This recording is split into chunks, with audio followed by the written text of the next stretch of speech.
Welcome back to Emirates News. It's time for the day's business. Let's catch up with Greg Fairley. Corporate communications is a term we hear a lot about in the world of business.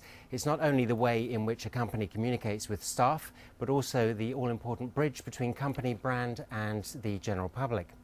Effective corporate communication inside the workplace can be extremely good for improving morale, identifying fresh ideas, and in helping shape corporate strategy.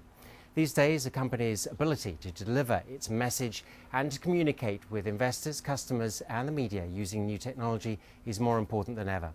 These issues and more are currently being discussed at the Corporate Communications Conference, currently underway here in Dubai in JBR. One of the speakers at this year's Corporate Communications Conference is with Tourism Queensland, which was involved in an idea that attracted 35,000 job applicants last year, successfully implementing a global media strategy from TV to Twitter to blogging and beyond. Andrew Oldfield from Tourism Queensland joins us in the studio. Thanks a lot for coming in. Pleasure. So what did your Best Job in the World campaign, that I'm sure many people remember, what did it do for Queensland?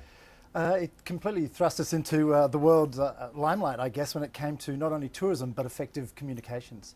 So we had a KPI of getting 400,000 web visits. The day that we launched it, we got 200,000. So almost half our KPIs were achieved overnight, and eventually 8.7 million web visits from that. So we did what we set out to do. We introduced the world to the islands of the Great Barrier Reef.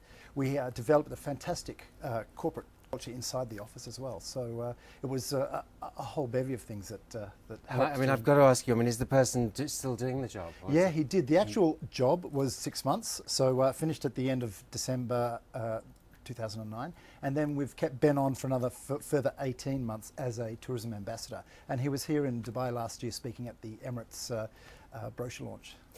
What do you hope to achieve at the Corporate Communications Conference taking place here in Dubai? Look, personally, I've been in the region for 5 years, and I find it very fractured trying to communicate with the industry, with the tourism industry and the consumers, with the different Arabic speakers and Indian and expats. So it's I'd like to learn how people are doing that, and at the same time I'd like to pass on my my knowledge of social media and how we captured the Best Job in the World campaign. Yeah. What do you think are the best tools that you can use in corporate communication from your side of the business? For us, undoubtedly, it is social media. We realise that that digital interaction is a way to go. It's the way of the future. So so that's where we're heading, and that's how our campaigns and forward consumer campaigns will absolutely work. And you know, these days travellers are relying on a lot more communication, I guess, from word of mouth from other travellers via online review sites, TripAdvisor, Lonely Planet, etc. So you've got to be on there, and you've got to be doing it. Yeah. Great. Well, you're speaking on the first day, on the 1st of March, so we look forward to that. Yeah. And Andrew Oldfield from Tourism Queensland, thanks a lot once again. Thanks, Greg. Thanks. Bye-bye.